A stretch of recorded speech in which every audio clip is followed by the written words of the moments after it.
Hello, this is an odd video, probably just more a product of my compulsion than anything else. This is me doing some work. Instead of reading out loud today, I do not have the time to do a full reading of House of Mirth and to also try and get some more work done on the Proud Tower, which is what I've been trying to do for well, trying or not trying to do for a long time. So this is me filming myself doing this. Most likely it's just going to be that. I also need to think about my goals wrap-up video for tomorrow, but maybe I'll just catch some break time and I'll look at my goals and just kind of think about what have I done? What have I not done? I had such a little burst of activity on my booktube channel at the beginning of the month, but that kind of tailed off. Though I do have a bunch of stuff that I've filmed and just not done. I am waiting for the Umidigi tablet to warm up. It is still warming up. Hopefully it will come back on. This is always my my big worry. I shouldn't have let it power itself all the way completely off. Now I'm worried about it. So yes, I'm doing a review of the Proud Tower. I think it's going to be a pretty it's going to be a pretty you know loose and loose, yeah, a very loose and cash affair of me doing a doing a review of the Proud Tower. Actually, one of the things that I can do, one of the great ways to cheat when doing a review, is that you look at other people's reviews, not for their opinions, but for their information. And I do know that one of the reviews that I read of the Proud Tower named, went through and did name like a bunch of like kind of the major points within each section. And that is always a good thing to look at to at least start on your details. So I'm just clicking. I've got my other phone, my LG G6 phone here is my jukebox and my my typing thing when I'm not using my main one for recording. So just going through here and looking at this.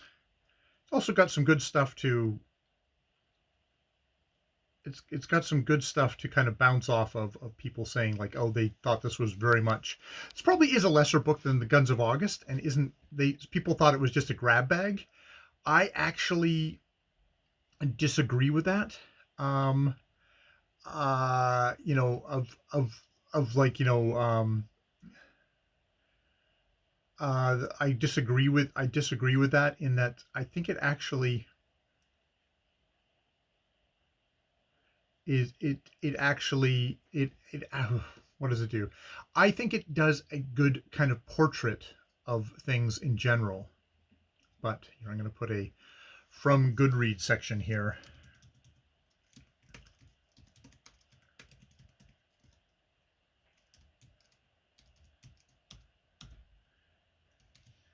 And then, so yeah, first chapter on Salisbury. There's the idea and the deed. Idea and the deed, which, do I actually call it the idea and the deed? I already kind of went through and did little things on patricians. The anarchists, which is the idea and the deed.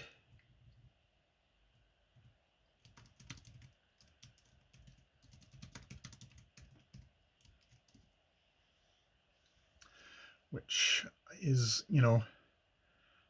a good thing. The end of the dream. So this is spotlight of Thomas Reed, Maine Republican and powerful Speaker of the House, who is a really good section of just like capturing him,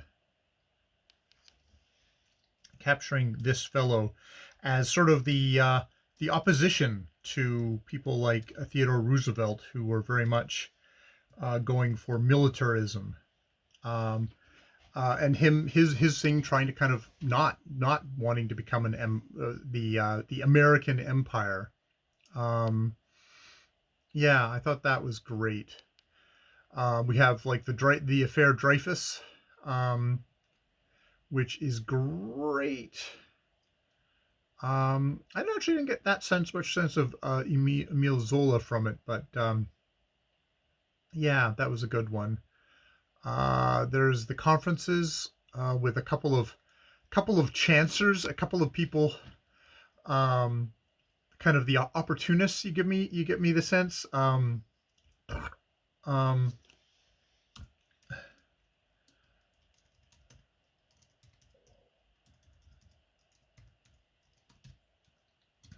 Kind of profiting on peace dudes. So like there's kind of scumbags on both sides, as well as like people who are really trying their best. Um, yes, the oddest chapter. This Goodreads. This is Goodreads essay by. I should just record it here, if nowhere else, by Matt. Matt is who it is. So I should is Matt about Neroism is in the air, which is kind of this. It is an odd chapter, as he says, because I was trying to remember what the hell is the Neroism about the air. Like this is the Richard Strauss chapter. Richard Strauss, the German composer and conductor, which is just like it's kind of it's an oddest chapter, because it's very much about opera. I mean, it gives you kind of that sense of the cultural dominance of Germany and kind of the authoritarian kind of, I guess, thing of Germany. I'm going to have to relook at that chapter, I think.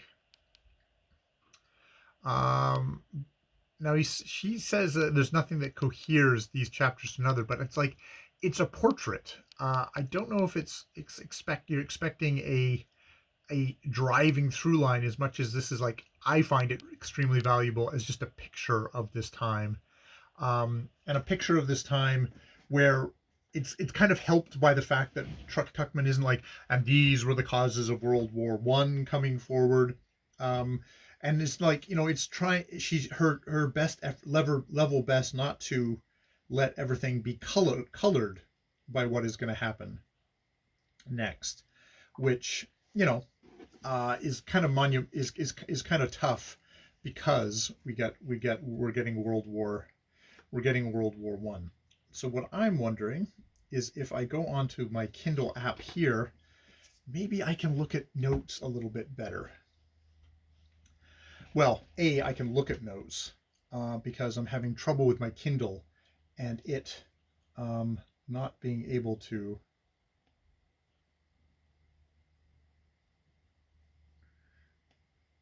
Not being it, the Kindle app not working on my goddamn computer. And now I'm watching it. Oh God. Okay. There it is.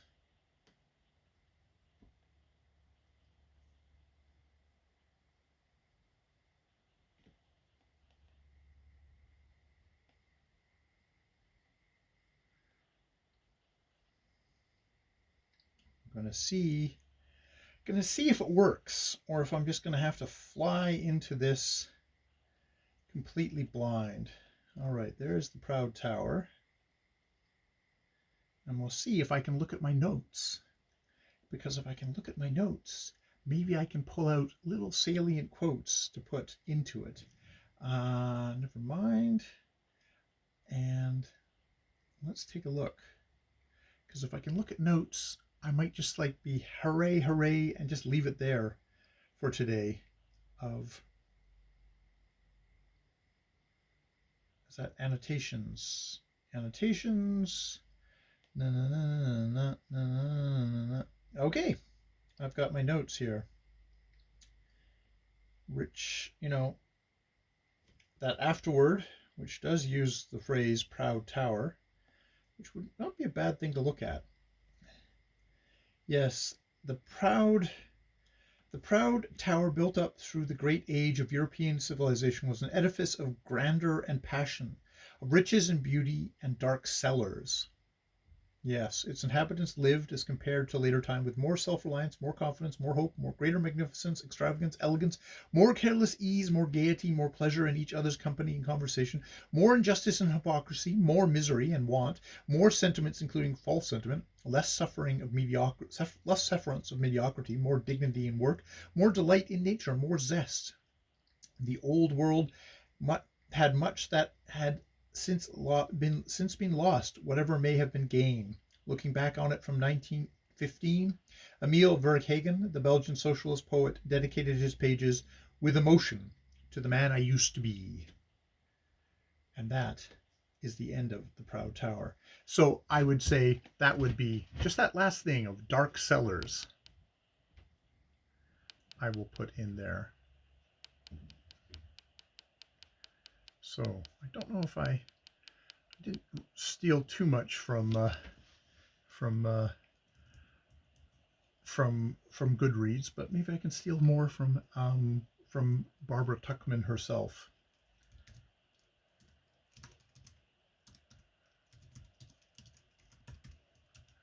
Tuchman quotes. Afterword.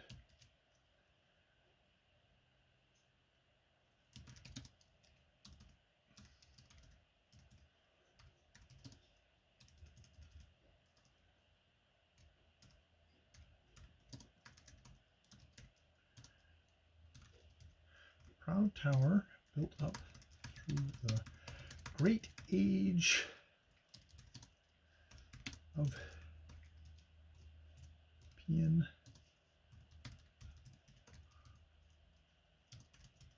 an